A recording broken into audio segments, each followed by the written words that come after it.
We are live. Thanks for joining us, everybody who can now or later. We're glad you're here. Hi, I'm very nervous about this whole live thing. We've been talking about my technology anxiety. So, welcome to that. Yeah, so why not start out the weekend with a little bit of anxiety in the morning? We were also just talking about Sarah's new book that comes out in about 1 month. Do you have a copy to I do, show and I around with this thought it would amazing be cover? visible. Here it is. Oh, Such no, a it's good copy. flipping it backwards, I think. I don't know why, but I definitely don't know how to turn the camera. Oh, But yeah. It's showing up normal for me, but who knows oh, what it'll do in yeah, the thing. But yeah, wonderful. I love it. I love the color design with that scarlet letter right there. It's kind of brilliantly done. Yeah, I think it's hopefully it's okay to say this. This was not the first cover. Um, Oh, interesting. yeah, Did you guys have some back and forth? Were you displeased with the first cover? Is that it what you wasn't mean? even displeased. It was, kind of like a image of a woman with a cross necklace, Oh, okay, which it's okay. a book about women leaving the church, and for most people, it's a traumatic thing. And I was on the Yeah, to phone kinda with my see that. editor Mm. when she sent it, and I said, like, people for whom we're trying to reach with this book, many of those people will see this cover and just not even pick it up. Right.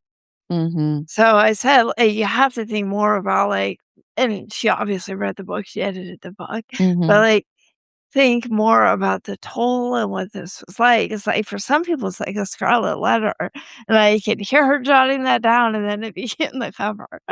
So Yeah, that's smart because, yes, the even just the ambivalence, like, wherever people land, the ambivalence of that imagery, the connection with consumer culture in the church. Yeah, I could totally see why that would be a little off-putting or not the right note you're looking yeah, for with yeah, this I book just because yeah.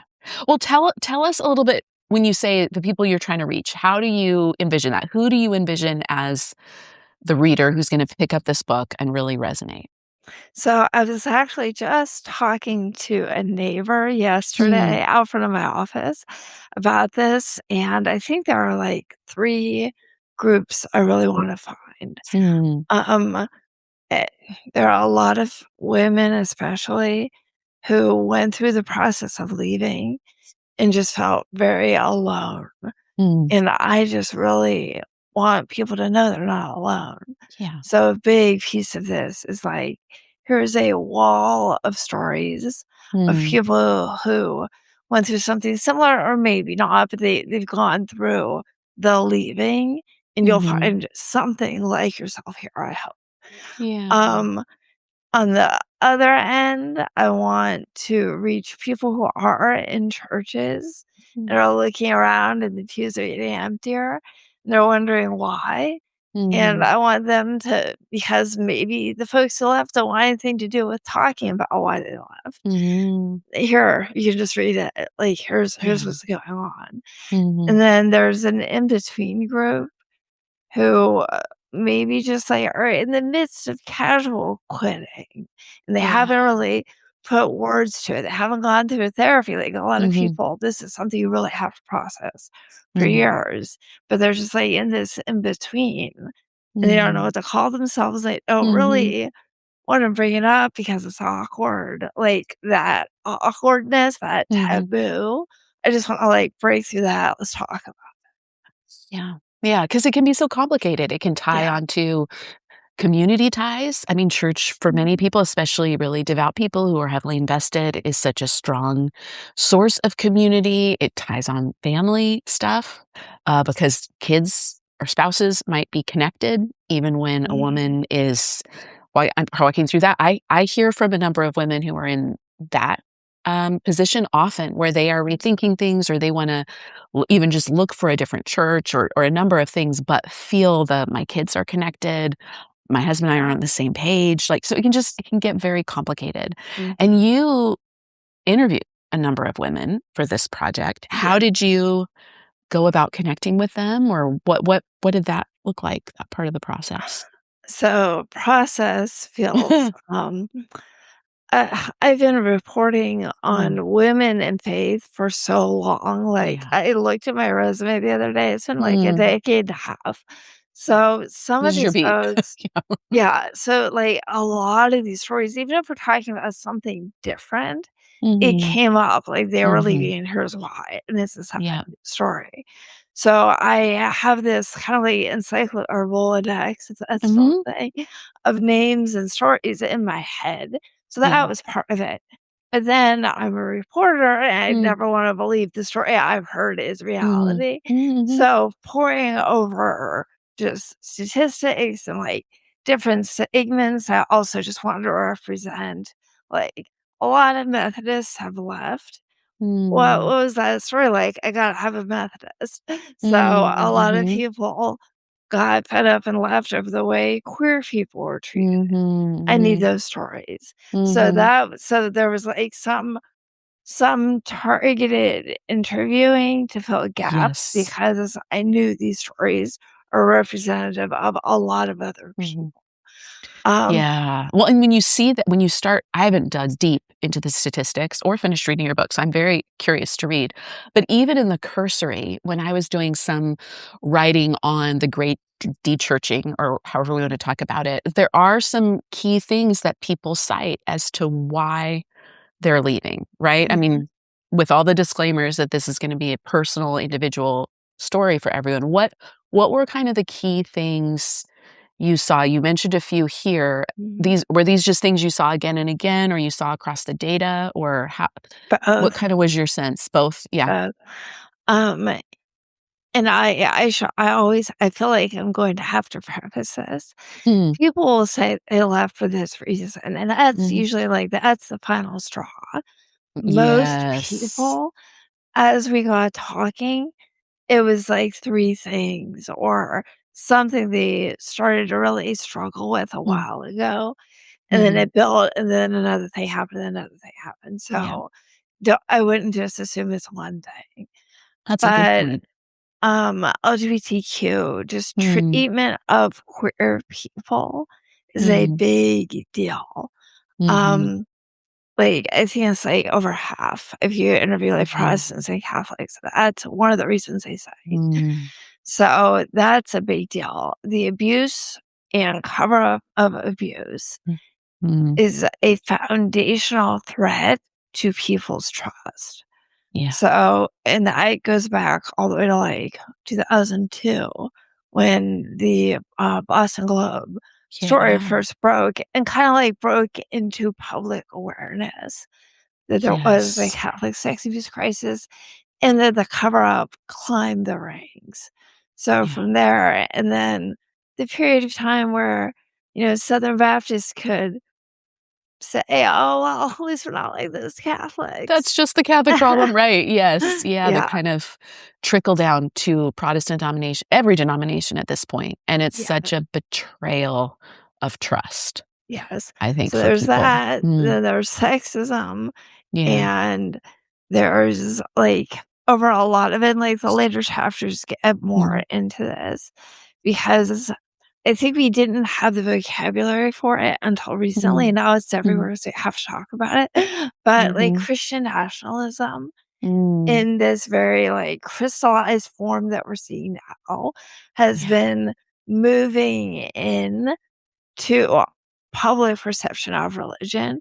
So mhm, even folks who don't have, like, a church that's pledging allegiance to the Christian flag mhm, or whatever, but they see in the media, they see in the presentation of maybe their minister, they start to see this alignment with certain political values, with Christian mm, nationalism, and they lose their taste for the church mhm, in total. mm, All mhm, that and racism, white mm, supremacy, mm, um, and, like, in the interviews, and it kind of, like, follows a chronological order in the mm, book, but, like, white supremacy, dealing with that, as a person of color in a predominantly white mm, church was one experience.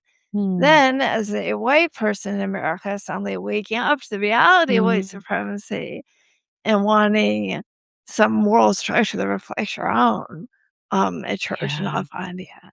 So those are Yeah. some of the main ones, but there's Yeah. also, like, being exploited for your free labor came up quite a bit. Yeah. Just the exhaustion of that. And you're right. I think sometimes it feels like House of Cards. And if Mhm. one thing comes out, whatever the inciting incident is for someone, the whole thing begins to wobble. Yeah. And people start digging and asking questions and wondering. I think maybe you touch on it too. I think from the perspective of someone in ministry context too, I think the COVID moment and the lockdowns and different things Mhm. also just had people questioning, why do I go to church? Like what is church about? Kind of really wondering Yeah. what am I doing there? What happens if I don't have that in my life? What am I missing?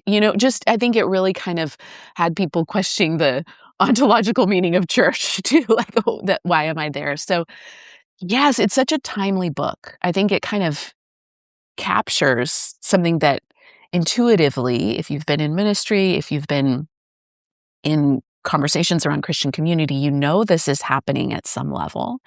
So I love that you took a really focused look and said, Mhm. let's hear from people. Let's talk about this, as you said. Let's not, particularly I think for Christians, not have a knee-jerk defensiveness, that sort of says, oh, well, people are leaving because they're backsliding or want to sin or all these reasons that Mhm. get explained away to sort of out of sight, out of mind, Mhm. real problems. Yeah. Yeah. Real problems. Yeah. And I don't know what I tried to do, like, my last book was so hard, and I Mhm. know elements of your book were really Mhm. hard to Mhm. read. Yeah. There's pain involved in exposing the Yeah. trauma people have been through. Mhm.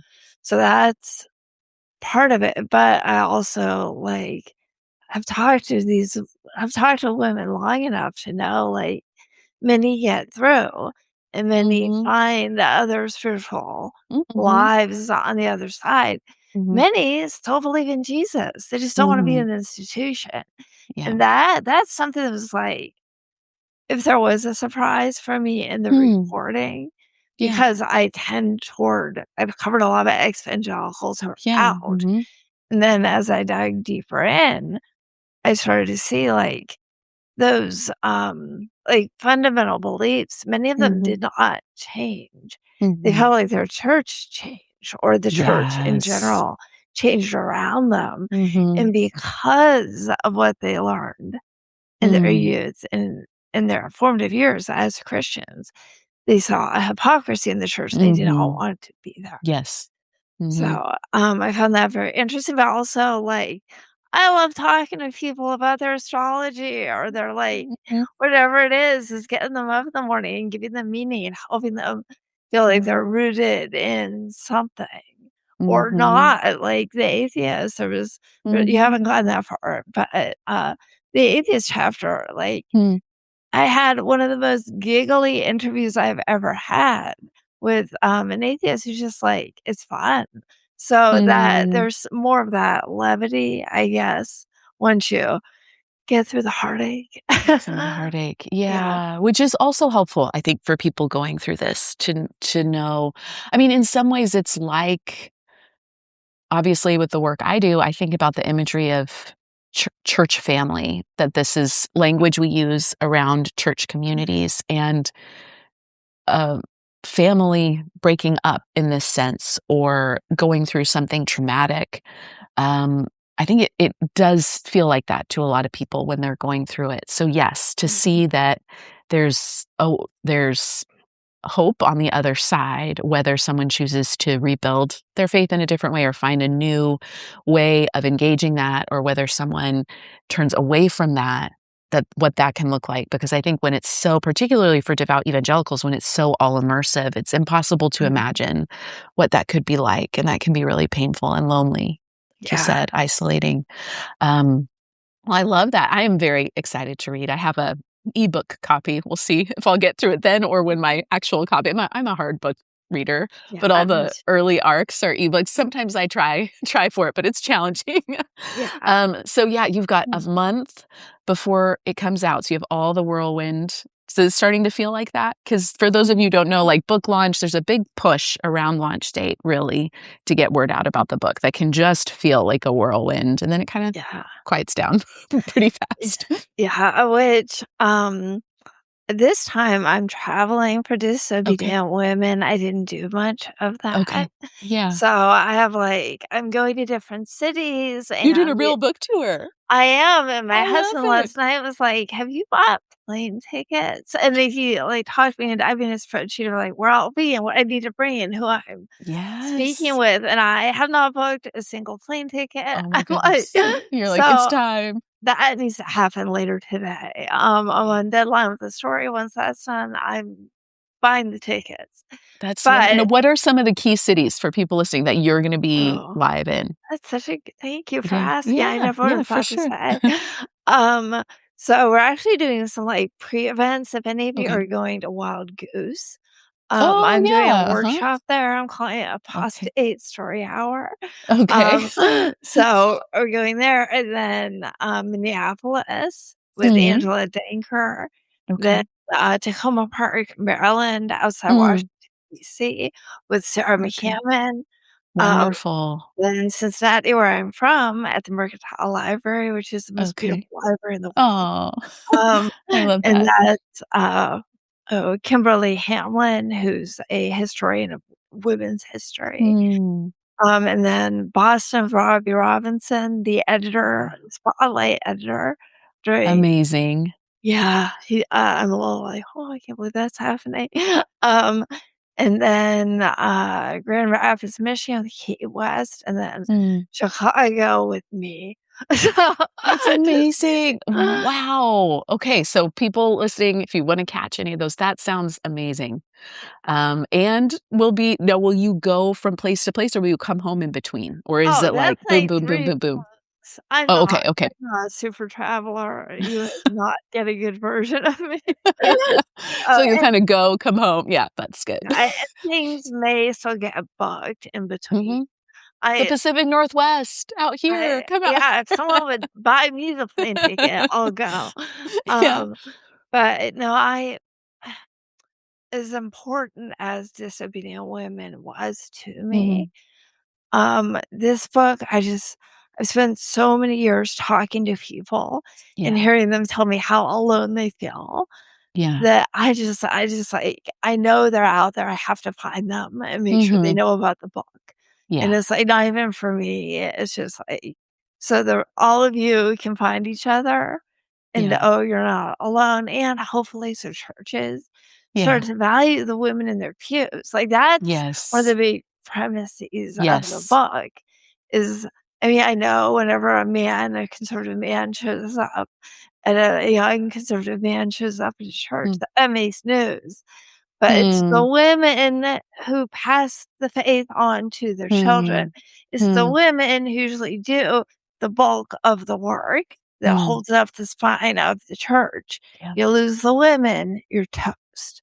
Yeah. So, if even for selfish reasons, we keep a Right? few churches to care, I would like that. Care and pay attention. Yeah, Yes, yes, yes. yeah. Oh, that's amazing. I had a thought about that when you were saying it, and I Mhm. totally lost it. Maybe it'll come back to me, but Okay. All I right, love well, all of that. good. Well, you don't know what you're thinking. I wanna change Right. subjects. So, I have been dying to talk to you about your book for so long. Yes. Yeah, So, we've segue. messaged of like, "When are we gonna do this?" For a It's long been time. ridiculous. Like, Mm. I don't know if you can see, I do weird things to books, but, like, I'm all dog-eared. I Um, love the dog I've ears. I'm a dog earer too. it's all marked up. Yeah. But I wanted to talk to you, especially Sure. because I have done my share of reporting on Doug Of Wilson. course. I've Yes. done my share of reporting on the impact on women. And there Yeah. was actually a woman on Instagram a couple of weeks ago. I posted something about Wilson, Mm. and people were saying, like, this is terrible. It's terrible for women. And she Mhm. rightly said, yeah, but this is terrible for kids, the kids who grow up in this. Yeah. That's all the Yeah. kids. And I So said, many. yeah, you should talk to Marissa. Like, I've been Yes. talking to the now grown Yeah. up versions of these Mhm. kids. but Yeah. you've done so much more focused work It's on so tragic, and I was glad to see I don't know if you saw the Mother Jones article. I think it came out mhm, this week about okay, Doug Wilson. One of the first, because there's been all this reporting that really noted the children, mhm, the teaching, yeah, that the parenting teaching and how children in the community are treated and what this means, because there's plenty to go around, right? We need to talk about, how it's unsafe for women and incredibly destructive, mhm, and also, for the children in the community. So it's destructive for men as well. But anyway, so yes, absolutely. There's a lot of overlap.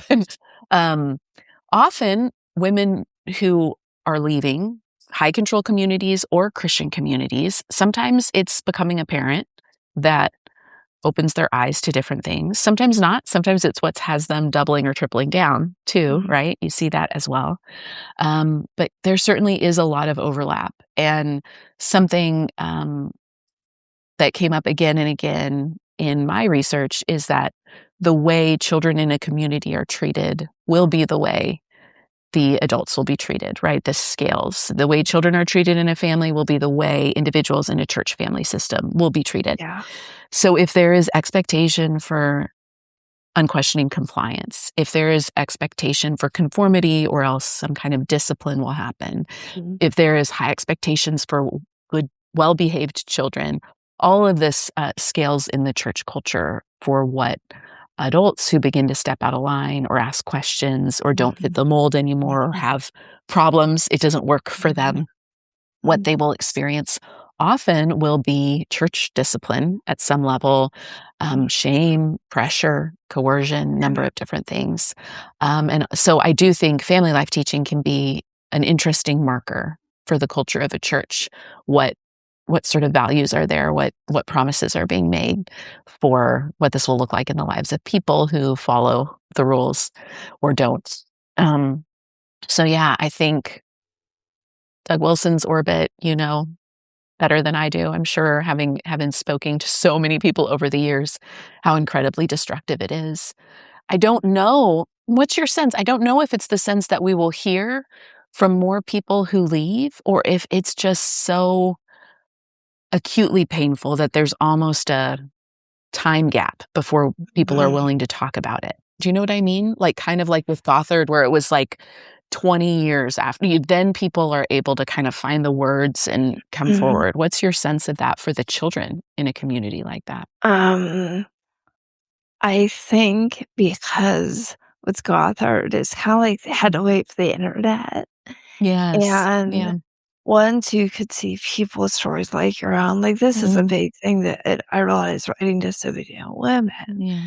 Once people saw, like, this is not just me, this is Just not user error, this is yeah. not just that my family did it wrong, it's that Yes. every family or most families that did this, or at least among the Mhm. survivors, their families use these books, their Yeah. families base their discipline, based our family on Mhm. these teachings, then you see, like, this is systemic.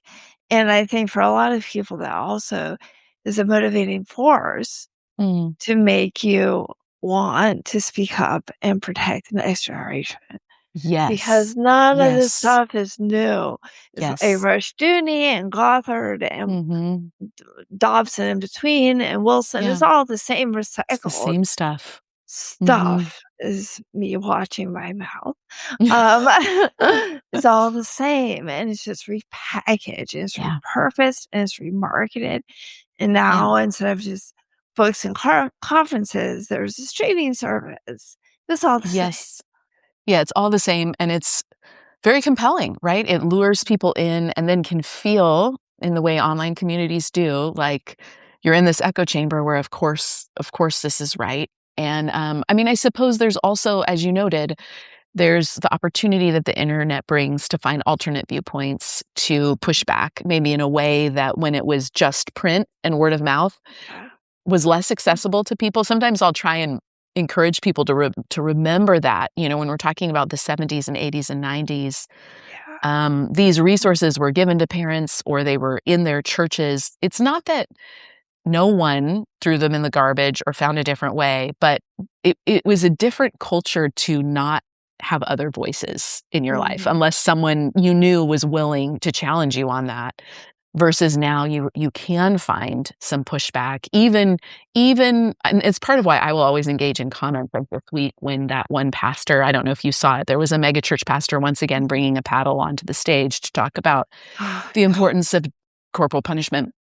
And it was heartening, to see in the comments a number of people pushing back because I do think for people, particularly who are really in high control communities, enough witnessing enough of that does chip away at some of the Mhm. certainty. It may not right away, but over the years. So then when they come to their point of whatever the final straw is or something, sometimes that can help, I think. I don't know about you. I mean, I hear from a number of younger Christian parents who that has been pivotal for them actually, has been online conversation to know that there's a different way, particularly if they still retain faith, if they're devout people, to Mhm. know that there are Christian alternatives that Yeah. don't have to be this high control based around corporal punishment, sin, all of this, that they Mhm. have alternatives, which is a hopeful thing. But yes, it is repeating. And this is something you touch a little bit on in the chapter. You have a chapter on motherhood in your Yeah. book, touch a little bit on the overlap with tradwife culture with the high expectations for this is Mhm. what Christian motherhood looks like that Yeah. are aspirational myths. They aren't necessarily grounded Mhm. in historical realities. I think you touch on that as well. Can you speak to that Yeah. a little bit? Where do you see this overlapping? I mean, especially, like, in the Tradwife world, Mm, it is just it's so much of what like, the expectations, but just in a polished, more, yeah, internet-ready form. right. But, like, trad wives have been, like, the Gothard moms too. Yes. They just didn't have an Instagram feed back then. Yes. So, Yeah. I see that modeling those sets of expectations. Mhm. That's the whole way through. Yeah. Um, but the intensity of it and the the way that given those internet influences and given, Mhm. like, the high concentration of attention, when you do set yourself up to fulfill one of these Mm. expectations, it gets higher and higher and higher. So, Yes. like, I interviewed for the book Anissa Templeton, who is kind of Mm. like, ex-wife influencer Mm. now, and she Mm. talks very openly about how those pressures, like, it went from you have to look nice when your husband gets Mm. home to you have to wake up at the crack of dawn, so you're making all, Homemade the breakfast. Yeah. mhm, and then, well, what if I have to maybe I have to mill the wheat myself? Mhm. And underneath all of that is this drive to be good. Yeah. Like, there is this expectation that Mm. women will be kinda like the spiritual example in Mm. the family, if Mm. not the Mhm. leader, not because at Victorian times, Mhm. but that you will be this holy thing, and you will strive to be good in a way that your children will then emulate. Mhm. And so if you don't live up to that, you're not only failing as a mother, you're failing your children spiritually. Yeah. Yeah. And that is so much weight, and I think So much pressure. it gets exhausting, and, like, in Anita's story, she had gobs of kids, was doing all of this Mhm. on her own, and one of her children was born with Down syndrome Mm. and had heart problems and, like, Yeah. serious medical things, and she was doing all of this too. It's Yeah. just too much. The cookie cutter cannot apply to Mm. real life, and I think when we conceive of a sort of spirituality that can help us get through the day, it's Mm. not one that confines us to a cookie cutter. It's Yeah. one that helps us survive when times are hard, when we are afraid Yeah. for our kids, and Yeah. so I think that that dichotomy, which I think it doesn't have to exist, but it does. When Mm. it's there, sometimes the only thing you can do is just opt out. Yeah. Yeah. It can feel like there's Yeah. no middle ground here. And I think the when women are in particular are given this mold that limits their options in certain ways, Mhm. that says this is where your primary work will be in the Yeah. domestic sphere, and it will include these kind of cultural ideals of what a stay-at-home mom looks like or what a Mhm. homeschooling mom looks like or, whatever it may be in that person's what voice is loudest in that person's ear, then all their creativity, all their labor is really funneled to that end, and I think that feeds it as well, right? There's not, it's a weird dichotomy that there's almost a it's not a luxury because many of these people are living on single incomes in, Mhm. you know, the pressures of poverty, and that's difficult. But also, it is kind of a luxury to say, I'm going to choose this and be able to put all my effort at this. And then there's a sunk cost investment as well. I think that becomes really hard to step away from because Mhm. it's not just only many years devoted to that, but it's this sense of worth and value that is highly valued in one small community, Mhm. but keeps people stuck, I think, because how do you turn away from that and start over and build a Mhm. career? Or how do you find this middle ground that you've never seen modeled? Yeah. And so I think a lot of times people will spin their wheels amping up the intensity and saying, Mhm. well, there'll be even more. And there's these models. It makes me think of when 19 Kids and Counting was really big, kind of right before influencer culture hit it big. Mhm. You had these reality shows Yeah. showcasing this in almost an influencer culture way. And so there's always more you can do because out there's the mom with 19 kids who's doing it, Mhm. right? So if you Mhm. have three, like, come on, there's just that pressure Yeah. of like, you could do more, you could have more children, you could do more homemade, you could start gardening, you could start homesteading, like all of this. So it can become a lot. And certainly as people found our book, I heard from a number of ex-Tradwives as well of the earlier generation, Mhm. really Mhm.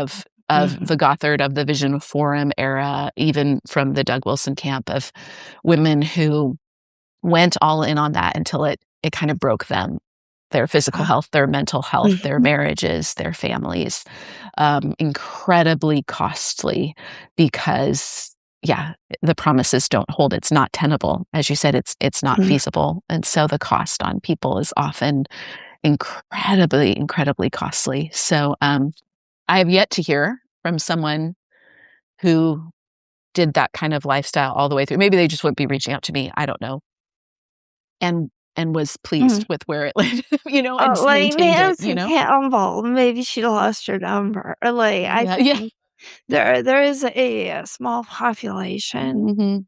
that gained a certain amount of influence and That's a good power, point. so they Yeah. got the exchange. Like, Yeah. they It worked weren't just for them, but for laboring and that laboring reason. and laboring Mhm. with nothing. Yeah. They have other people who listen to them. They have a magazine, Mhm. they have whatever.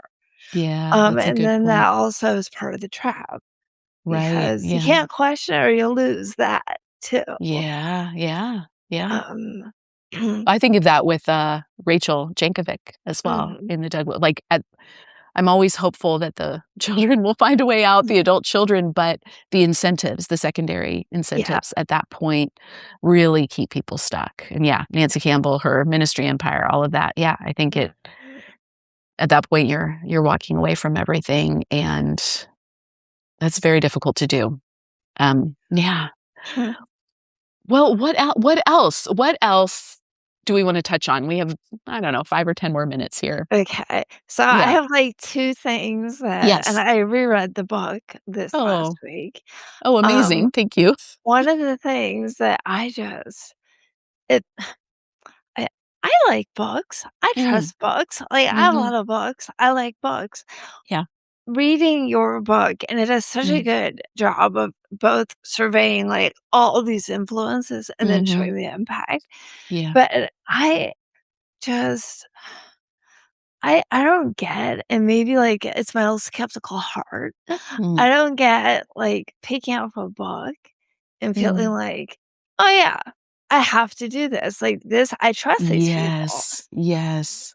Why? Like, is it a people of the book thing? Like, we have the Yeah. Bible, I've read the Bible, I've read that book, I know that book through and through, I need another book. Is that Yeah. it? Like, Why does I this think work? right, what made them I mean, I think that's a big piece of it. I mean, certainly there are Mm, some people who were able to pick up these books and toss them and set them yeah. aside, and I do hear from some of those people. But a number of them were not, and I do think a big piece of it is the vulnerability of the moment. A lot of people were picking up these books because they were new parents, new Christians, or were in a difficult moment of parenting, right? They're looking for help. Mhm. So I think they're feeling vulnerable, like this isn't working, or this is overwhelming, or the stakes are really high. Like someone who's a new convert is like, I want to make sure I really do this the Christian way. So I think there were certain demographics that I think were very vulnerable to then the promises that were made here were often tethered to this is biblical, right? So we're here to tell you the plain truth of God's word on parenting. And we know we all love the Lord here and trust his promises. So you're not going to go wrong if you find the biblical way. So I think that was really appealing for people, particularly when combined with all the fear messages that are there.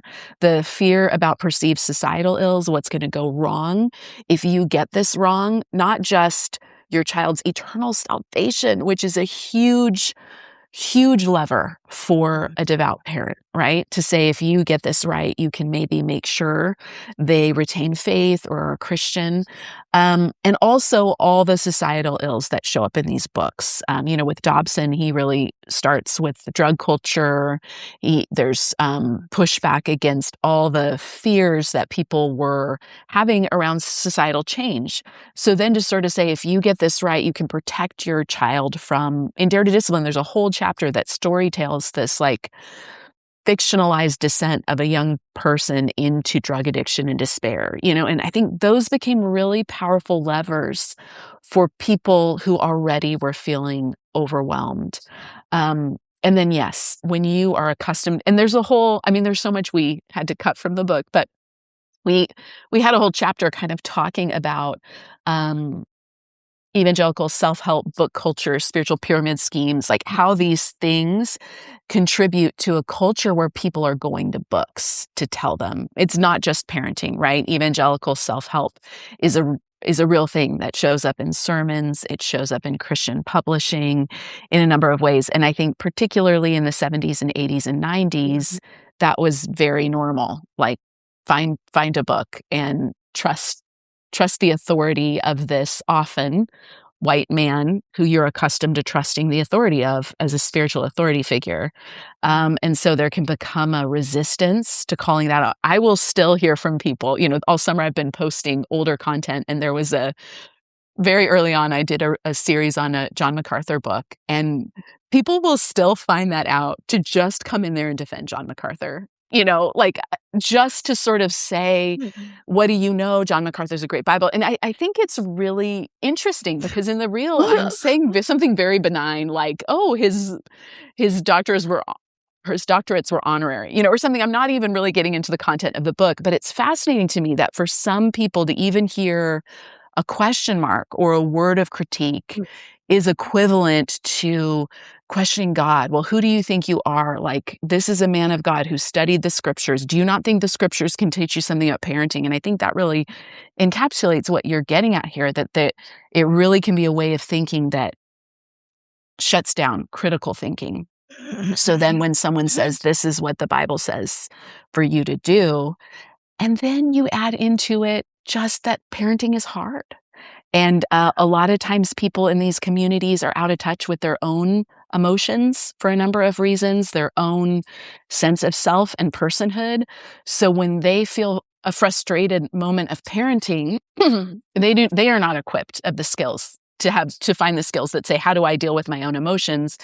It will be, what's the sin going on here? And how do we kind of shut that down? So I think there's a lot of ingredients that make it so compelling. It would be fascinating to survey the bookshelves of the average evangelical. I wonder how that compares to people from other groups. Are they picking up this many resources? Are they looking for someone else to tell them how to live their lives in quite the same way? I don't know. Be interesting. Yeah. No, I when you you haven't gotten to him yet. John MacArthur, shows up. Does he? Okay. Just a little He's got bit, to. He's and got I to. imagine, that part of your audience will not enjoy me. So Right. Right. I know, Mercer. it's fine. Um, Alright, yeah. do you have time for anything else, or is this gonna shut off? No, it's good. We can Okay. until I shut it off, we can chat. So I'm good for Oh, whatever you're good for. okay. Alright, well, then I had just something else, and this is like a multi-part Mm, pondering. There was a quote in the book, you mentioned Aldridge, and it was like the section there's yes. Wilson stuff going on there too, and he Yeah. said something along the lines of, "If Mr. Rogers were, Yes. our dad, we'd have wounds of passivity," and something Yes. about that phrase really just lodged itself in my Mm, head, especially because later when you're talking about corporal punishment, we're mm, talking about actual physical wounds. And that yes. juxtaposition really, Yeah. like, threw me, and it's something like I mean, I've read this stuff Right. before, but it's something about, like, rereading your book again, Mm, those 2 things, like, yeah. the actual physical trauma in front of your eyes that is undeniable that people are trained to locate on parts of the body that can be covered with clothing Yeah. as a form of discipline versus these fears over wounds of Being too passive. passivity for a man who's as nice as Mr. Rogers? Yeah. Come on, like, that tension, and I get one is a perceived spiritual wound, Mhm. but and this is informed by talking to a lot of people who have physical Yeah. marks and Yeah. psychological scars Yeah. from these forms of discipline. But I guess, like, I just wanna talk about, like, Yeah. how it is that someone can, through manipulation of their spirituality, have fears of a made up spiritual wound Yeah. elevate over the reality they're seeing in their own children, and that they are the ones Yeah. making. Like, and I will couch this by saying I've interviewed women who followed these books Yeah. and spanked and hit their kids and regret Mhm. it, and I get Yeah. that is painful too. So, like, Yeah. that's scarring yourself. Like, I just Yeah. let's It's just so you've yeah. been, like, deep in, like, this particular thing so much. Yeah. There's so many layers of trauma, frankly, I think, Yeah. and generational cycles of it that keep people I think keep it really deeply covered for people who kinda cannot bear to look at that, whether they Mhm. cannot bear to look at the realities of their own childhood, right? Like the pastor I mentioned earlier, I think the paddle he brought up on stage to in his sermon was his childhood paddle, I'm pretty sure, as he goes on to tell everyone else to hit their children. And I think even with Doug Wilson, you see this, right? He talks about his childhood and describes an angry father with a fist in his face and spanking him up the stairs and a number of things. So I think there's a way in which it's just unbearable for people to look at that. And then equally unbearable if maybe they have done this and the fear of this. Okay, I have 2 thoughts come to mind. I think a piece of Good. it right, because we wrote the a whole book that this is all layered throughout, and it's difficult. It's like, what thread do you pull on? But I think a big piece of it, it actually centers around John MacArthur in a little way. I do think, some of the very almost robotic, the Bible is a manual, this is what you need to do, this is what you need to put on, this is what you need to put off, ends up keeping people very, um walled off from the personhood and humanity of those in front of them and of themselves as well. Mhm. And I think this is a big, ugly legacy of the Nouthetic movement, the biblical counseling movement. Jay Mhm. Adams, John MacArthur really propagated this, and it's everywhere. It's everywhere in evangelicalism because you functionally train yourself to be thinking more about these principles, these proof texted Bible verse principles about what it means to be in relationship. I was just rereading Lou Priolo's book, The Heart of Anger. It's one that's quoted all the time in these Christian manuals. And it's a Nouthetic resource. It's full of charts and Bible verses of like, these are the different kinds of anger in the Bible, and this is rebellion, and this is what it means. And it's almost like this mathematical precision to get around human emotion, but not with the goal of understanding, with the goal of behavioral control. And I think what that Mhm. does is it really robs families of connection to themselves, their own God-given emotional state that is Mhm. reflected of the image and character of God, but also with their children.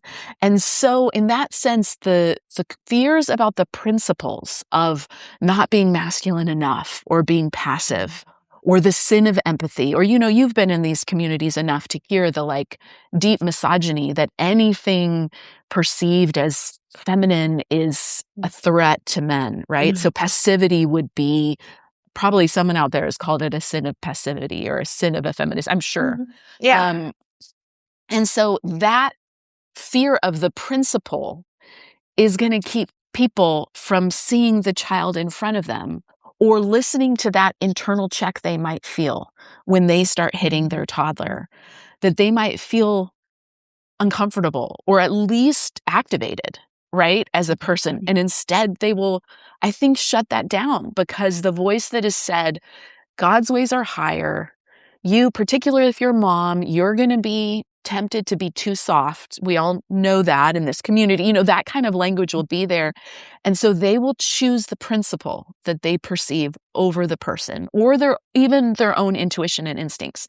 They will doubt their intuition and instincts that are maybe sending off little flags that say, this isn't good. Why am I doing this? And so I think you do that enough and you really do train yourself into a kind of overthinking, detached, I need Mhm. to figure out the right thing to do here. And maybe that ties into what we were talking about earlier. That's why you're looking for someone else to then tell you the right thing, because Mhm. you have lost all sorts of any sense of footing of how you might otherwise discern Mhm. the way you want to parent. So you're going to look for someone else to tell you, and then you will execute that. And so I think it becomes a whole culture of spiritual formation, particularly in communities that are all in on that, like a John MacArthur community, like a Doug Wilson community, that not just have authoritarian leaders telling you what to do, but have the nouthetic framework in everything. In everything, you're going to look to the Bible for a Bible verse to tell you what to do. And so yeah, I think it just becomes a normal way of being, and perhaps is why it feels like free fall then when people begin to think, well, how do I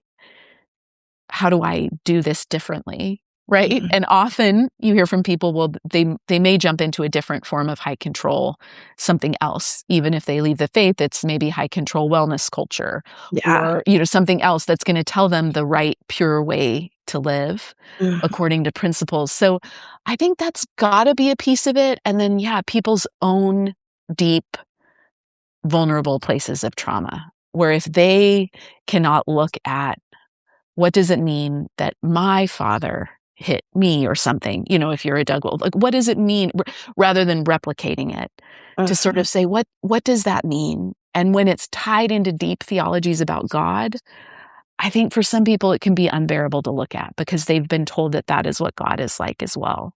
So to say, what if my dad or my mom didn't need to hit me, begins to ask the question, well, what if God doesn't need to threaten me with punishment? If that's the foundation of their faith is like threatened punishment, threatened cosmic spanking, sometimes those terms are used, or eternal punishment, then it just can feel like free fall for a lot of people. Yeah, and then if these things did not need to happen, why would God allow them to happen? Yes. Why would Yes. such suffering be Yes. created into these systems that people profit off of Yeah. for years and years and years? Yes. That I Yeah. forget who was at the front line that absorbed it. Yeah, Yeah. you're gonna question a lot. You end up questioning a lot, and understandably, I think that a lot of people carry religious trauma as well, and plays into Mhm. why they, even if they want to, maybe can't bear to set foot in a church again, Yeah. right? Like their nervous system is activated. As someone who is a person of faith, it's heartbreaking to me to think about that. These these spaces that should be safe and sheltering, the words of scripture that should be nourishing, have become avenues of deep pain for people, such that they can't even bear to do it. And I think it's very understandable. And those of us in the church, um, hope I hope can learn to recognize that Mhm. the expectation that people would push through that to come to what I think of as church or what you think of as church is a pretty bananas expectation that we would maybe not suggest in other contexts, right? If we heard about someone experiencing that at a workplace, we wouldn't be like, "But you really should go back to that workplace," you know? We would kind of be like, "It makes a lot of sense why that is not gonna be a life-giving place for you." Yeah. And that is something for the community to own, I really believe. And part of in writing this book, um, to inc to invite Christians to say, "Look, there are ways in which we collectively have enabled this, have propagated this, are part of the systemic problems." And that's something for us to wrestle through of how much do we continue to Mhm. participate if it's going to enable that?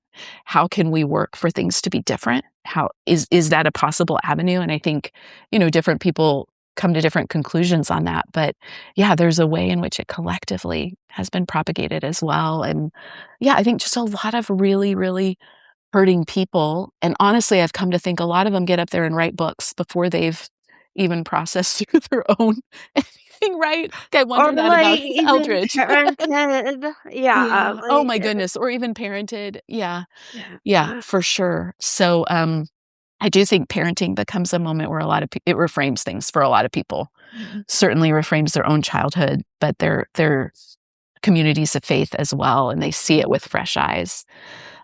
So yeah, I love that our books, I think, pair well in that I think people, wrestling through the way they were parented or the way they parented often are also wrestling through things going on in the church more broadly Mhm. and are trying to think through that. And I am so excited for women to find your book and to read it and the conversation that will ensue. I think that's going to be really, really worthwhile and meaningful. I'm so glad you I wrote it.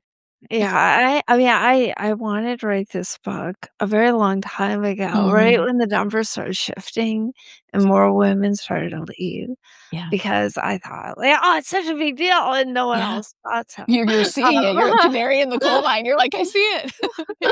But now it's like, it's undeniable, Yeah. although, some folks still would rather focus elsewhere. It's such an important thing, Yeah. and I hope you're right. I hope I'm able, as you have been able, to really just, like, stand in the middle and say, "Here's what it is," and be Yeah. such a good sounding board and Mhm. reasonable when you need to be reasonable. That's something I'm gonna have to work on, Mhm. but, just, like, I want to be a place where people can find they're not alone Yeah. and feel safe enough Yeah. to talk about what they've been through. They don't have to do it on the internet, but Right. just in a book club with their mom, whatever Yeah. it is, Yeah. over coffee. Just like, "You may not get what I went through, this is some of it." So, Yeah. Yeah. that's what I'm hoping for. Yeah. And that has been one of the most beautiful, like, I will tear up almost every time when I hear from someone who shares that and says they felt seen in our book, right? Like, they felt seen. I think particularly for children, because so often it's behind closed doors. It can feel crazy making when they try and explain it and, the parents are like, "What? That didn't happen," or so it can just feel very disorienting, and I think that happens in church family systems as well, right? The kind of defensiveness, that the gaslighting, and, it's just meaningful to bear witness, right? To be able to bear witness to what, people have experienced and endured. So, yeah, I really resonate with what you're saying there. This is great. Well, thank you for everybody who joined us. Thank you for chatting, Sarah. It's always good to talk with you. Oh, it's And, so good. yeah, it's great. I am very excited to see the launch of the book. I'll be cheering you on from the sidelines and sharing about it. People can find you, where are you primarily on Substack these days? Yeah, I Yeah, guess, and the yeah, Instagram. and Instagram, yeah. I'm trying. My son says I'm improving with my Instagram. I'm Yeah. trying, man. I don't know. I know, But people now are kind of finding me more on that's great. Instagram. So I'm either doing something right or the book is already That reaching them. theme, yeah, and people Yeah. are resonating. That's great. Okay, so Substack and Instagram, same. I still auto cross post across platforms, but, Instagram, Substack, Facebook has been picking up for some reason, so you can Mhm. find me across socials, Oh, but don't look. I won't. That's family only for oh, me. for yours, yeah, that's good. Good to have the boundaries. Yeah. Um, well, thanks everybody, and this is gonna cut us off immediately when I press end, but Okay.